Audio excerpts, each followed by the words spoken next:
교회 역사에 보면 교부 중에 한 사람이었던 그레고리우스라는 사람이 있습니다. 지금으로 따지자면 목사라고 할 수 있죠. 근데 이 그레고리우스 이 주교는 이 성경을요 강에 비유를 한 설교를 한 적이 있었습니다.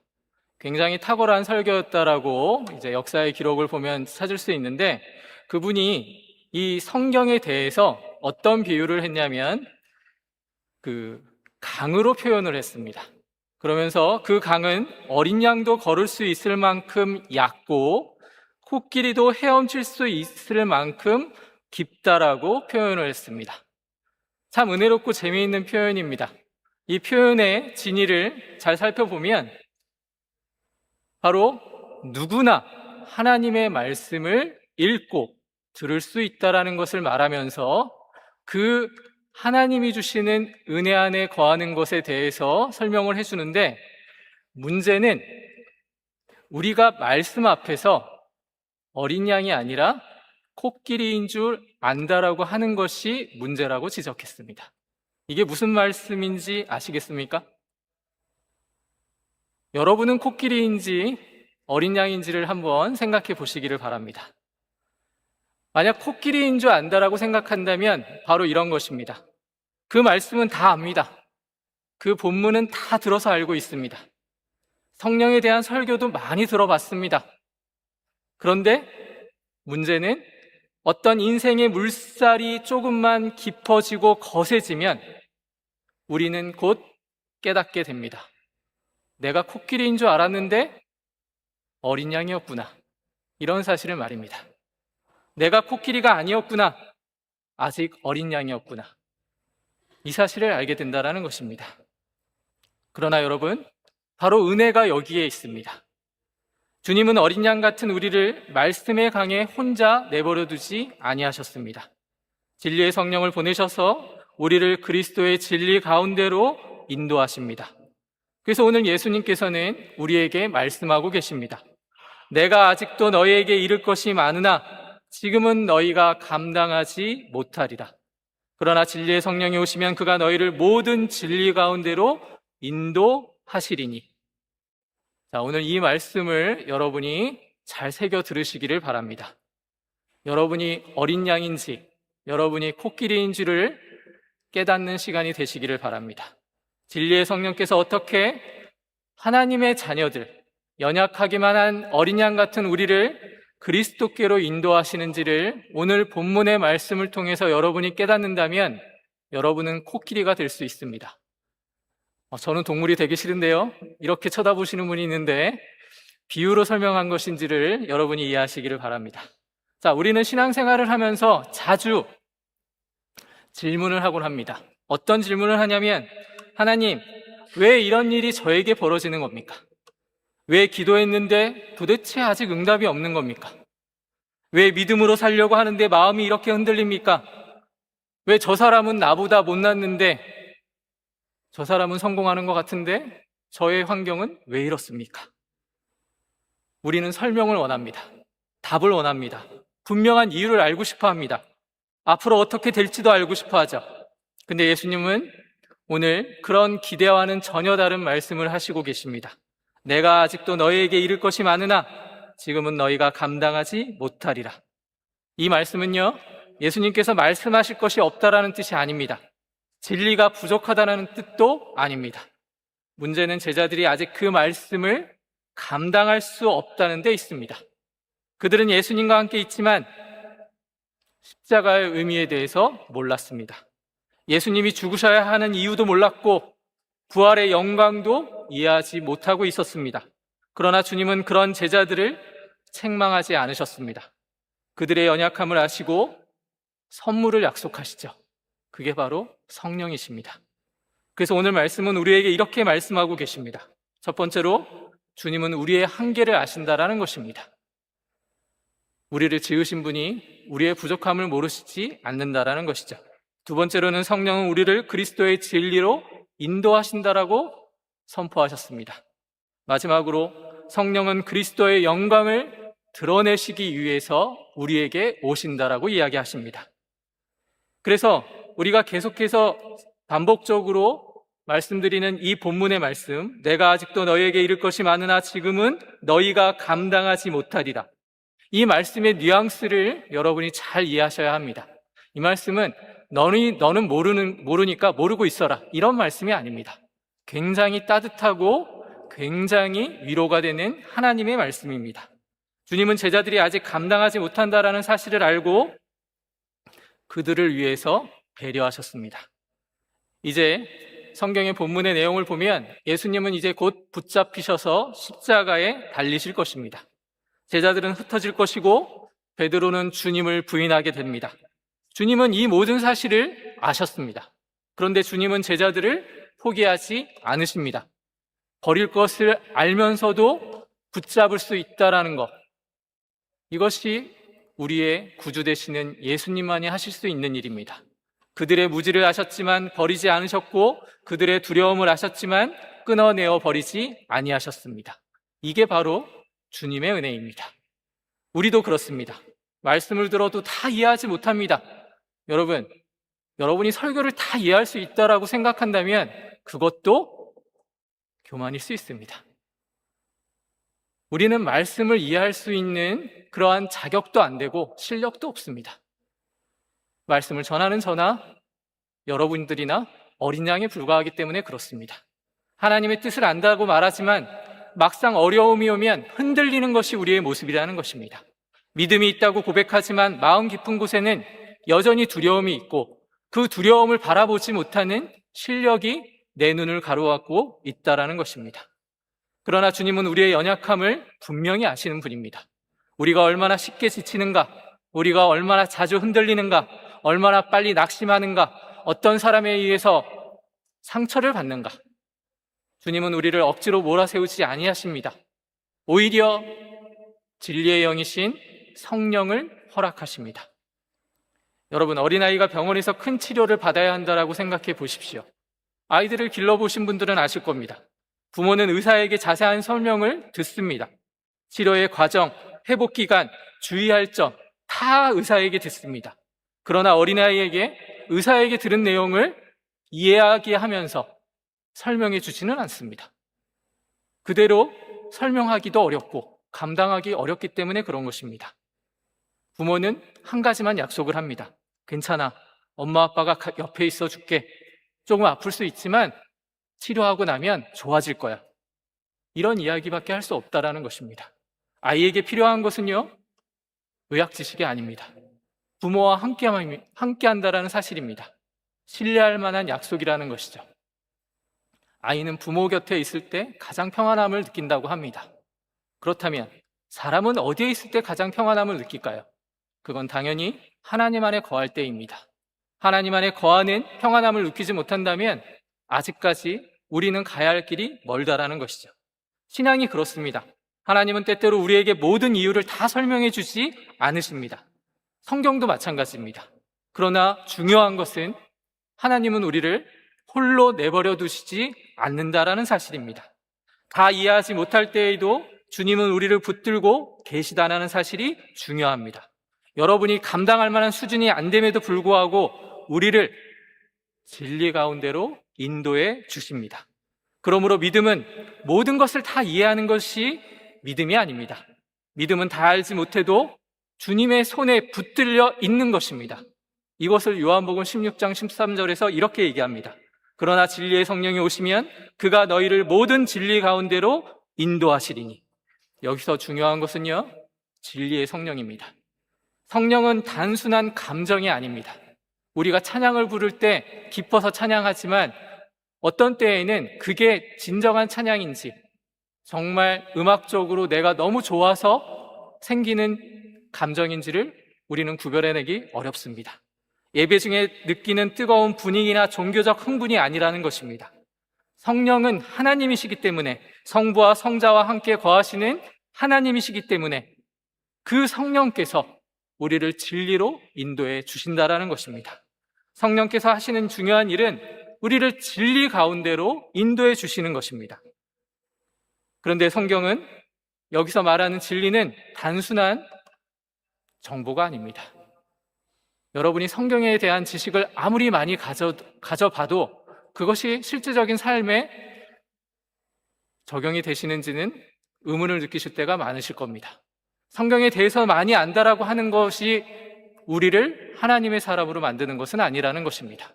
그런데 왜 성경 공부를 하고 왜 하나님 말씀을 들어야 하는가? 이제부터 그 말씀을 드리도록 하겠습니다. 요한복음 14장 6절에 내가 곧 길이요 진리요 생명이라고 말씀하십니다. 진리는요, 하나님으로부터 온 계시입니다. 하나님의 선포된 말씀이라는 것입니다. 그리고 진리는 예수 그리스도 안에서 가장 분명하게 드러나게 되어 있습니다.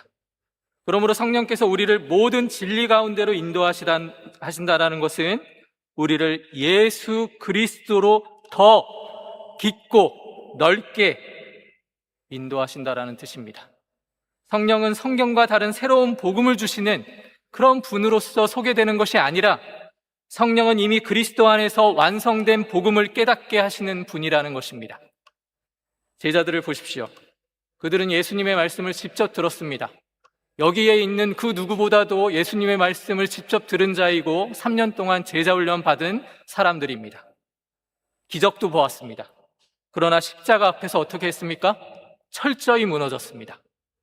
그런데 성령께서 임하신 후에 두려움에 숨어있던 제자들이 어떻게 변하는지 여러분 이미 우리는 다 알고 있습니다. 예수님의 십자가를 실패가 아니라 하나님의 구원으로 선포했다라는 것을 성령께서 깨닫게 해주신 그 순간부터 그들의 인생은 바뀌기 시작했습니다. 근데 여기서 바뀐 게 무엇입니까? 상황이 편해진 것입니까? 세상이 갑자기 좋아졌습니까?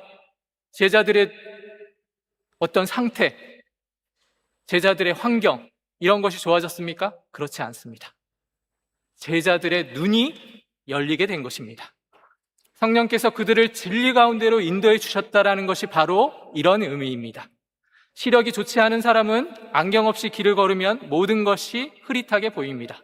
저도 지금 안경을 쓰고 있어서 여러분 잘 보일 것 같지만 이게 돋보기라 흐릿하게 보이는 것을 느끼고 있습니다. 이렇게 안경을 써도 어떤 사람에게는 잘 보이지만 어떤 사람에게는 잘 안 보일 때도 있습니다. 그러나 중요한 것은 성령이 우리의 눈을 열어주신다라는 것입니다. 세상이 선명해집니다. 세상이 바뀐 것은 없습니다. 그러나 보는 눈이 달라지게 된다라는 것이죠. 성령께서 하시는 일이 바로 이런 일이라는 것입니다. 성령은 우리의 영적인 눈을 열어주십니다. 말씀을 보게 하시고 그리스도를 보게 하시고 내 삶을 하나님의 뜻 안에서 다시 보게 하신다라는 것입니다. 그래서 성령의 사람은 말씀을 가볍게 여기지 않습니다. 성령의 교회는 말씀을 중심에 둡니다. 왜냐하면 성령께서 말씀을 통해서 우리를 그리스도께로 인도하시기 때문에 그런 것입니다. 요한복음 16장 14절에 그가 내 영광을 나타내리니 내 것을 가지고 너희에게 알리시겠음이니라. 이 말씀은 성령의 사역을 이해하는 핵심입니다. 성령은 자기 자신을 따로 드러내는 분이 아닙니다. 오히려 자신은 감추고 예수 그리스도의 영광을 나타내시게 합니다. 성령께서 역사하시면 예수님이 더 크게 보입니다. 예수님의 십자가가 귀하게 여겨집니다. 예수님의 은혜가 더 깊이 깨달아지게 되는 것입니다. 참된 성령의 역사는 항상 그리스도가 중심이라는 것입니다. 성령께서 역사하시면 사람은 낮아집니다. 하지만 그리스도는 높아지게 되어 있습니다. 내 의가 아니라 그리스도의 의를 붙들게 됩니다. 내 공로가 아니라 하나님의 은혜를 자랑하게 됩니다. 내 뜻보다 주님의 뜻을 더 구하게 되는 것입니다. 그러므로 성령의 충만함은 단순한 종교적 행위로 감정이 충만해지는 상태가 아니라 성령 충만은 그리스도와 내가, 그리스도와 우리가 하나가 되는 것을 말합니다. 여기서 중요한 질문은 여러분의 인생 가운데 나는 이런 경험을 했습니다. 나는 이런 체험을 했습니다. 이건 중요하지 않습니다. 그건 그 개인에게 주어진 은혜일 뿐입니다. 내 안에서 그리스도가 얼마나 높아지고 있는가, 그것이 확인된다면 그것이 성령 충만함이라는 것입니다. 우리가 여기서 이걸 놓치면 안 됩니다. 성령의 충만함은 내가 드러나는 것이 아니라는 것입니다. 교회도 마찬가지입니다. 성령이 충만한 교회는 사람의 이름이 높아지는 교회가 아닙니다. 프로그램이 자랑이 되거나 어떠한 한 부분이 자랑이 되는 교회가 아닙니다. 성령 충만한 교회는 예수 그리스도의 복음이 중심이 되는 교회입니다. 그래서 그리스도가 높아지고 사람은 보이지 않는 것입니다. 무릇 아버지께 있는 것은 다 내 것이라. 그러므로 내가 말하기를 그가 내 것을 가지고 너희에게 알리시리라 하였노라. 이 말씀 안에서 삼위일체 하나님의 구원의 놀라우신 비밀이 숨겨져 있습니다. 성부 하나님은 구원을 계획하셨습니다. 성자 하나님은 십자가와 부활로 우리를 구원하셨습니다. 그리고 성령 하나님은 그 구원을 우리에게 깨닫게 하시고 삶에 적용하게 하십니다. 그래서 우리의 구원은 하나님이 보증하신 거기 때문에 흔들릴 수 없습니다. 우리의 구원은 내 감정 위에 서 있지 않습니다. 내 결심이나 열심히에 서 있지 않다라는 것입니다. 우리의 구원은 삼위 하나님의 은혜 위에 서 있습니다. 믿음이 약해지는 날도 있을 것입니다. 순간도 있습니다. 계속 약해질 때도 있을 것입니다. 기도가 잘 되지 않는 날도 있고 말씀을 들어도 마음이 메마른 날도 있습니다. 그러나 성령께서는 그때에도 우리를 예수 그리스도께로 인도해 주고 계신다라는 사실을 여러분이 믿으시기 바랍니다. 너 자신만 보지 말고 그리스도를 보라. 내 연약함만 보지 말고 십자가를 보라.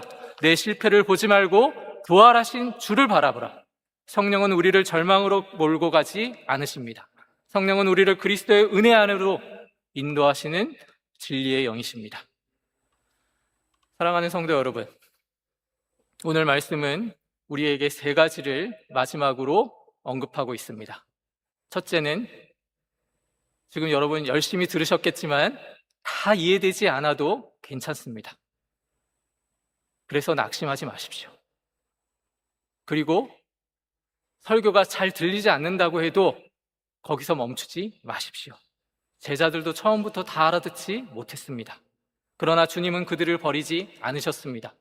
설교를 못 알아듣는다고 해서 우리가 예수님께로 나아가는 길이 막힌다라는 것이 아닙니다. 성령께서 오셔서 진리로 인도해 주실 것입니다. 그래서 우리도 마찬가지입니다. 지금 이해되지 않는 일이 있어도 주님은 나를 버리지 않으시겠구나, 그 믿음을 가지시기를 바랍니다. 그리고 두 번째로, 절대로 말씀의 자리에서 떠나지 마십시오. 성령은 말씀을 통해 우리를 그리스도께로 인도해 주십니다. 그러므로 성도는 말씀을 가까이 해야 합니다. 말씀을 많이 아는 게 중요한 게 아니라 말씀을 들을 때 그렇게 기도하셨으면 좋겠습니다. 성령 하나님, 이 말씀을 깨닫게 하시고 이 말씀이 내 삶에 적용되게 하여 주시옵소서. 그렇게 기도해 주시기를 바랍니다. 그 말씀 안에서 예수님을 바라볼 수 있게 해 주십시오. 그 말씀이 내 삶을 조금씩이라도 바꿔갈 수 있도록 해 주십시오. 그렇게 기도해 주시기를 바랍니다. 그런 기도 없이 우리는 말로만, 우리의 모습으로만 그리스도인을 증명하려 하지 않는지를 돌아봐야 합니다. 마지막으로 여러분, 예수 그리스도의 영광을 구하는 여러분이 되시기를 바랍니다.